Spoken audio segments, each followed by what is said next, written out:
दोस्तों, आए दिन हमारे इंडिया में कर्ज से लोग मर रहे हैं। कभी किसी फाइनेंस वाले का कर्ज, कभी समूह वाले का कर्ज, कभी किसी बैंक वाले का कर्ज। दोस्तों, ये कर्ज के नाम पे समझ लो लोग सुसाइड अटेंड कर रहे हैं, मर रहे हैं।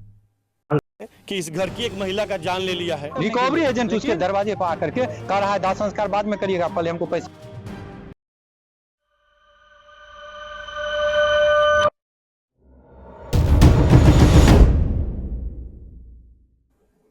नमस्कार दोस्तों, ऐसी ही एक कहानी है हमारे इंडिया के छोटे से गांव की, समरपुर की। एक हंसता खेलता परिवार हरीश का, जिसके 2 बेटी और 1 बेटा रहता है, और दोनों बेटियां अनमैरिड रहती हैं और बेटा बहुत छोटा रहता है, यही कोई 13-14 साल का। एक बेटी का नाम टीना और दूसरे बेटी का नाम रीना था, और बेटे का नाम आशीष था, उसकी माँ का नाम रीता था। और हरीश 200-400 कमा के अपने परिवार का पालन पोषण करता है। कुछ साल बीतते हैं कि हरीश बेचारा थोड़ा बीमार हो जाता है, और उसके बीमारी में बहुत पैसा खर्चा होता है दोस्तों, और बड़ी बेटी भी शादी करने लायक हो जाती है। टीना जो थी, बड़ी वाली बेटी, जो शादी करने लायक हो जाती है, और बेचारा हरीश जो भी 200-400 कमा के जमा पूंजी रखता है, उतना ही पैसा रहता है उसके पास कि बड़ी वाली बेटी का वो शादी नहीं कर सकता था। यही कोई 1.5-2 लाख। अब लड़के वालों का डिमांड था 10 लाख।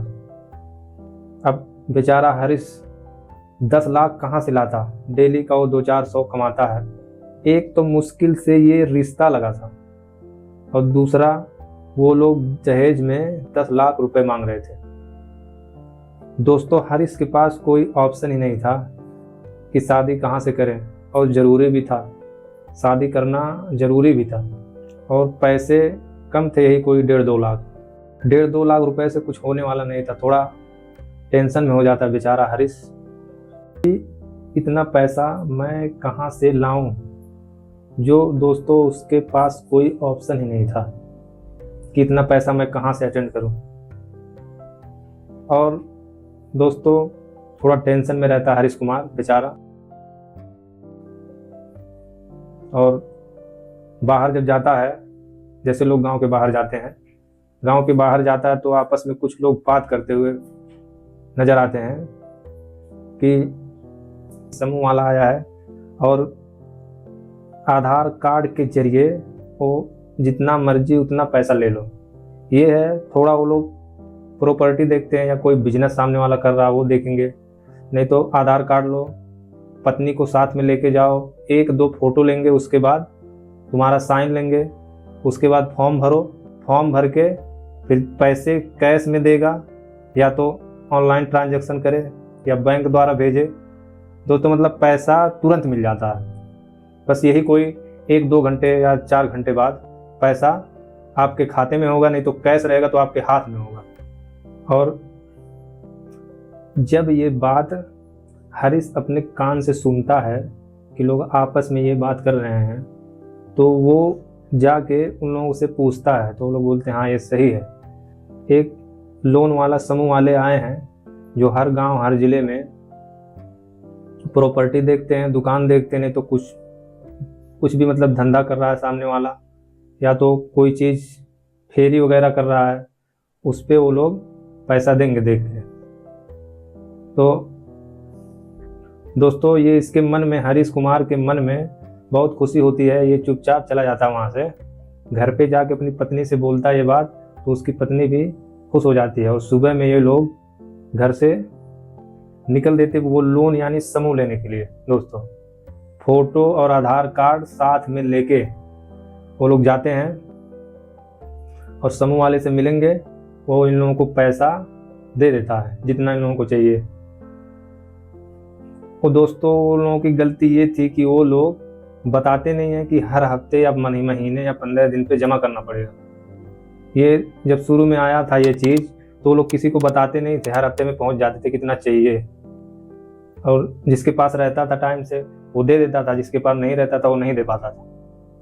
लोन यानी कर्ज वाले हर हफ्ते घर पे आ जाते हैं, और जिसके पास जितना जो भी लोन लिए रहता है, जैसे 1 लाख लिया है तो उसे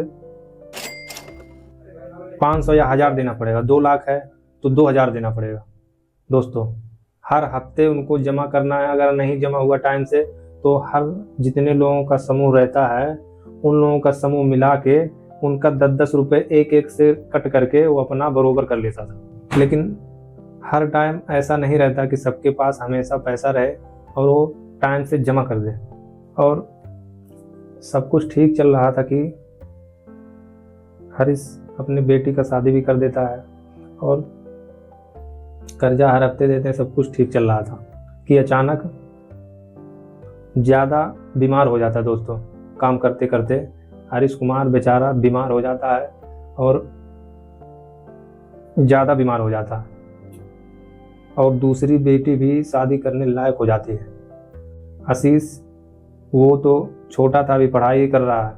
अब ऐसा ही चलता है, कुछ दिन के बाद हरीश कुमार की डेथ हो जाती है, मर जाता है, और सारी जिम्मेदारी उसके बच्चे पे, छोटे से बच्चे, वो यही कोई 14 या 15 साल का रहा होगा दोस्तों, उसके ऊपर जिम्मेदारी आ जाती है कि मतलब ये घर का जो भी है खर्चा हो गया, कर्ज हो गया, जिम्मेदारी मतलब उसको ही संभालना था, और वो कर्जा भी देगा, घर का खर्च भी चलाएगा, और मतलब यानी घर से लेके बाहर तक उसी को देखना है। दोस्तों उसकी पढ़ाई अभी ख़त्म ही नहीं हुई थी, तभी ये सदमा लगते ही बेचारा थोड़ा टेंशन में हो जाता है और जल्दी जल्दी स्कूल से आता है और अपने पिता का दाह संस्कार करता है। अब दाह संस्कार करके आशीष अपने पिता का जैसे ही घर आता है कि कर्जे वाले घर पे बैठे रहते हैं कि हमारा जो है हफ्ते का जो भी है हमारा पैसा वो दे तो हम जाएं। आशीष की माँ रीता बोलती है कि बेटा घर में एक भी पैसा नहीं है, कर्ज वाले घर पे आ गए हैं, इनको कैसे दें। बोलती है जा बेटा कुछ कमा के ला।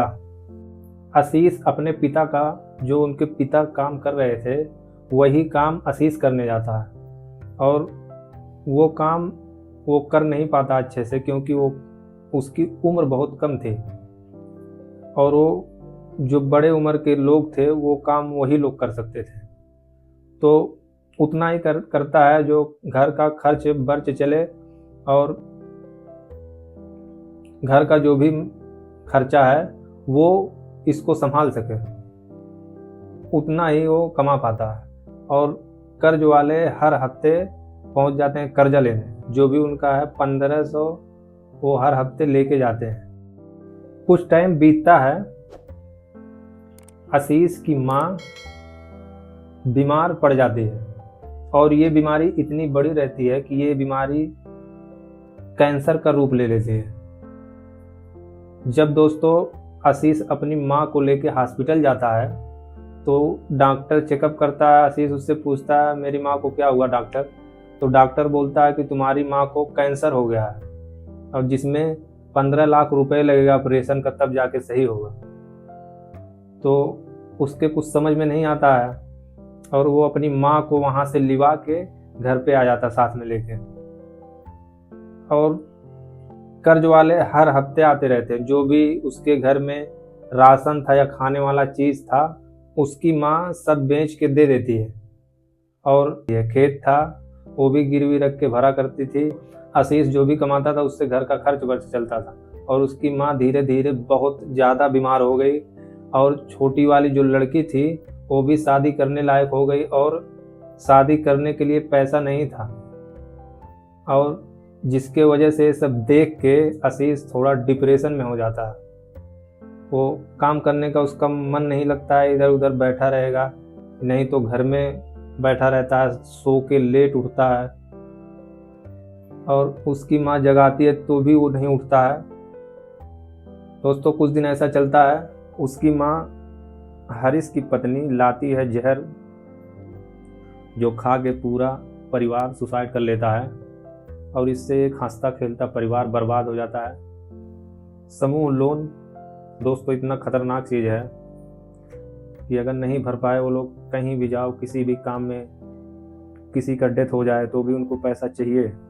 इंडिया में भी कुछ ऐसा है, कुछ ऐसे स्टेट हैं जैसे यूपी, उत्तर प्रदेश, बिहार, झारखंड। इन राज्यों में जो छोटे छोटे गांव हैं दोस्तों, ये लोग इतना गरीबी है वहाँ पे, बहुत ज़्यादा गरीबी है। और ये गरीबी आज से नहीं, लगभग 1947 से है। और हालात अभी पहले से तो ठीक है, लेकिन गरीबी अभी भी है। ये सिलसिला 1947 में शुरू हुआ, अभी थोड़ा कम हो गया। और ये कर्ज जो है, ये लोग जो छोटे छोटे गांव हैं वहाँ के लोग, थोड़ा गरीबी है, ये कर्ज लोग समूह जो लोन है ये इसलिए लेते हैं कि अपनी बेटी की शादी कर लें या कोई बिजनेस कर लें या छोटा मोटा दुकान खोल लें।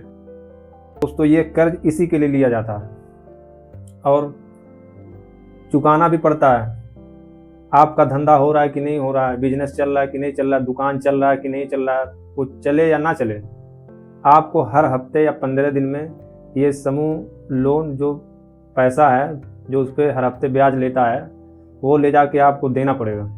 किसी भी हालत में, किसी की मृत्यु हो, कोई मर जाए, कोई हॉस्पिटल में भर्ती हो, कितना भी क्रिटिकल प्रॉब्लम हो दोस्तों, लेकिन ये पैसा आपको देना होगा। ये थी बेचारे हरीश कुमार की कहानी, जो एक हंसता खेलता परिवार बिखर जाता है, खत्म हो जाता है। तो हरीश कुमार चाहता तो अपनी बेटी की शादी 2 साल बाद भी कर सकता था, लेकिन उसने ऐसा नहीं किया। जो जरूरी था वही किया। और आज के लिए इतना ही। नमस्कार दोस्तों।